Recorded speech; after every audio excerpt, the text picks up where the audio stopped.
ఎటువంటి బాధలంటే ఆనాడు నా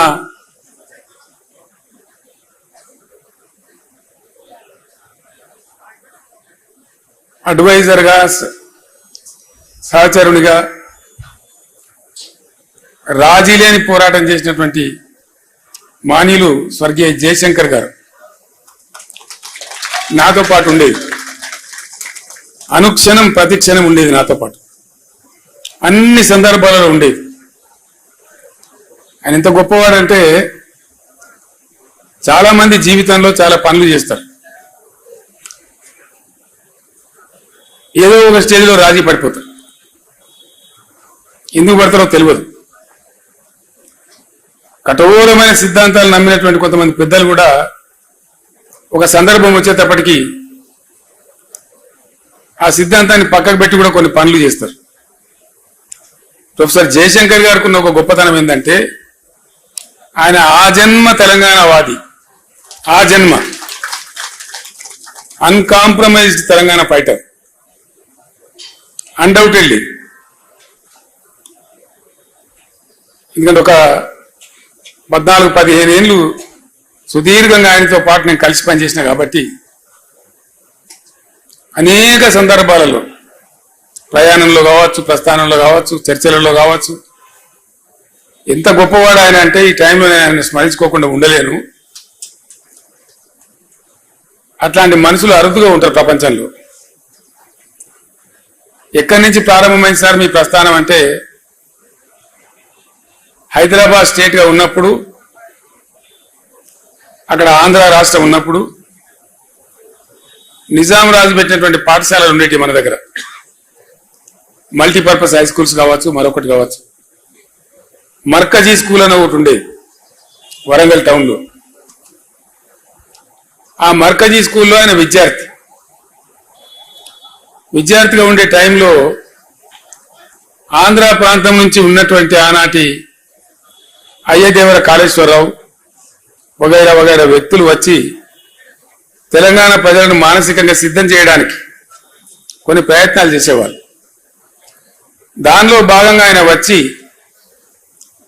మీ తెలంగాణ భాష మొత్తం చెడిపోయింది, కులిపోయింది, మీ తెలంగాణ భాషలో బాగా ఉర్దూ ఉంటుంది, మీది స్వచ్ఛమైన తెలుగు కాదు అని ఒక హేళన చేసినట్టుగా మాట్లాడుతూ మీరు సంస్కరించబడాలి, మిమ్మల్ని సంస్కరించడానికి మేము ఆంధ్ర ప్రాంతం నుంచి వస్తాం అంటే వీళ్ళు లేచి జై తెలంగాణ అని చెప్పి పిడికిలు బిగించి రాళ్ళు విసిరేస్తే మొట్టమొదటి లాఠీ చార్జ్ అక్కడ జరిగింది వరంగల్ ఆ విద్యార్థుల మీద. అంతకు ముందు కూడా ఖమ్మంలో కొంత జరిగింది, కానీ ఇది తెలంగాణ ఏర్పాటు అయిన తర్వాత ఖమ్మంలో జరిగింది. తెలంగాణ ఏర్పడక ముందు హైదరాబాద్ స్టేట్ గా ఉన్నప్పుడు జరిగిన సంఘటన ఇది. అక్కడి నుంచి ఆయన ఏ రోజుకైనా సరే తెలంగాణ తన అస్తిత్వాన్ని కోల్పోకూడదు, తెలంగాణ తెలంగాణగానే ఉండాలి అని మనసులో పూర్తిగా బాగా సంకల్పం తీసుకొని ఆయన జీవితకాలం అంతా కూడా పనిచేసిండు. ఎట్లా చూస్తే అట్లా, ఆయనకి ఎంత చేతనైతే అట్లా. ఆనాడు ఉన్నటువంటి ముఖ్యమంత్రి బ్రహ్మానంద రెడ్డి గారు స్వయంగా పిలిచి బెదిరిస్తే కూడా నేను ఊసి చేస్తామంటే చేయండి సార్, మీ చేతిలో అధికారం ఉంది, నేను మాత్రం తెలంగాణ పందా వీడే ప్రశ్నే లేదు అని చెప్పి నిలబడ్డ దీశారు. అట్లా ఇంక అనేక సందర్భాలు, అనేక బెదిరింపులు, అనేక ఇది. ఒక తీయటి అనుభవం ఏంటంటే వారితోని వారు ఎంత అన్కాంప్రమైజ్డ్, ఎంత రాజీ లేని పోరాట పంద ఉన్న వ్యక్తి అంటే, సరే జరిగింది, జరుగుతా వచ్చింది, చరిత్ర అంతా జరిగింది, విలీనమైంది. విలీనం టైంలో సిటీ కాలేజ్ దగ్గర 7 విద్యార్థులను చంపేసినారు కాల్పులలో. అవన్నిటికి సాక్షి ఆయన. తదనంతరం తెలంగాణ ఉద్యమం కోసం కూడా పరితపించిన వ్యక్తి. 69లో ఉద్యమం వచ్చింది, చాలా ఉవ్వెత్తున ఎగిసిపడ్డది. చాలా మంది పెద్దలు పోరాటం చేసినారు, వాళ్ళని కూడా మనము సదా స్మరణీయులు. వాళ్ళు నా ముందు కూర్చున్నారు విజయసింహారెడ్డి గారు, నల్గొండ నాయకులు. వారి తండ్రి గారు బ్రహ్మాండమైనటువంటి కృష్ణారెడ్డి గారు ఆ రోజు పోరాటంలో అగ్రభాగంలో ఉన్నారు. నా పక్కన ఉన్న పోచారం శ్రీనివాసరెడ్డి గారు 69లో ఇక్కడ ఇంజనీరింగ్ కాలేజీ విద్యార్థిగా ఉంటూ పాలిటెక్నిక్ కాలేజీలో అనేక సార్లు లాఠీ దెబ్బలు తిని జైలుకు పోయినారు. ఇట్లా చాలా మంది గురించి చాలా మందికి తెలియదు. అనేకులు పనిచేసినారు, పని చేయలేదని ముచ్చట్లేదు. వారందరూ కూడా మనకు సదా స్మరణీయులు. వాళ్ళందరికీ మనం చేతి మొక్కాల్సిందే. ఉవ్వెత్తిన ఎగిసిపడ్డ ఆ ఉద్యమం కొద్దిగా పందా యొక్క లోపం వల్ల, వ్యూహ లోపం వల్ల అది ఘోరంగా విఫలమైపోయింది. విఫలమైన తర్వాత కూడా జయశంకర్ గారు తన పందా వీడలే. ఆయన రాస్తూనే ఉన్నాడు, సమీకరిస్తూనే ఉన్నాడు, ప్రతి సంవత్సరం బడ్జెట్లు అనాలిసిస్ చేస్తూనే ఉన్నాడు, తెలంగాణకు జరిగే అన్యాయాలను రికార్డు చేస్తూనే ఉన్నాడు. ఆ రోజుల్లో కంప్యూటర్ ఉండేది కాదు. కంప్యూటర్ వచ్చేదాకా, కంప్యూటర్ వచ్చిన తర్వాత కూడా ఆయన రికార్డు చేస్తూనే ఉన్నాడు. చేసి జరుగుతూ ఉండే. నేను అడిగిన ఒక రోజు, జయశంకర్ గారు 69లో ఘోరమైన వైఫల్యం వచ్చింది కదా, ఇంకో విచిత్రమైన విషయం మీకు గుర్తు చేయాలి. నేను ఇవి అవసరం, మనకు తెలియాల్సిన అవసరం ఉంది. మీరంతా ఈ స్టేజీ పైన కానీ కింద కానీ అతి ముఖ్యమైన నాయకులు ఉన్నారు కాబట్టి ఈ విషయం నేను మీతో పంచుకోవాలని అనుకుంటా ఉన్నా.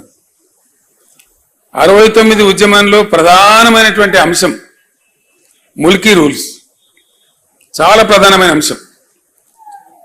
ఆనాడు ఉన్నటువంటి యువకులు, చదువుకుంటున్న విద్యార్థులు, ప్లస్ ఉద్యోగులుగా ఉన్నటువంటి వాళ్ళు, మన టీఎన్జిఓలు, వాళ్ళు కూడా బాగా హైలైట్ చేసి కొట్లాడిన విషయం ఏంటంటే ముల్కీ రూల్స్. మేము చదువుకుంటే ఏం లాభం, మా ఉద్యోగాలు మాకు వస్తలేవు కదా, తస్కరించబడుతున్నాయి కదా అనేది మేజర్. నీళ్ళ విషయంలో అప్పుడు కాలాలు కొంచెం బాగుండేది, వర్షాలు బాగా కురిసేది. ఈ మన మన మన ఉద్యమ ప్రస్థానంలో జరిగిన ప్రస్తావన తక్కువ ఉండేది అప్పుడు, కానీ ప్రధానంగా ముల్కీ రూల్స్ మీదనే ఉండేది. ఒక విచిత్రమైనటువంటి పరిస్థితి ఏంటంటే ముల్కీ రూల్స్ పేరిటనే అసలు అందులో పాల్గొన్న వాళ్ళు చెప్తే కళ్ళకు నీళ్లు వస్తాయి మనకు.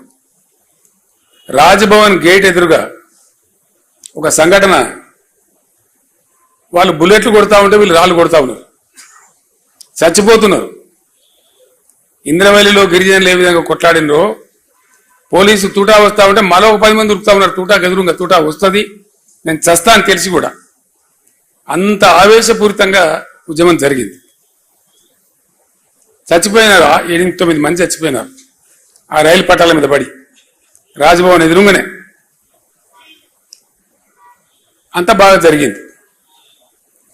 సరే, ఉద్యమం సమసిపోయింది, తెలంగాణ రాలేదు. ఉద్యమ సందర్భంలో కొత్త పొటమరింపు.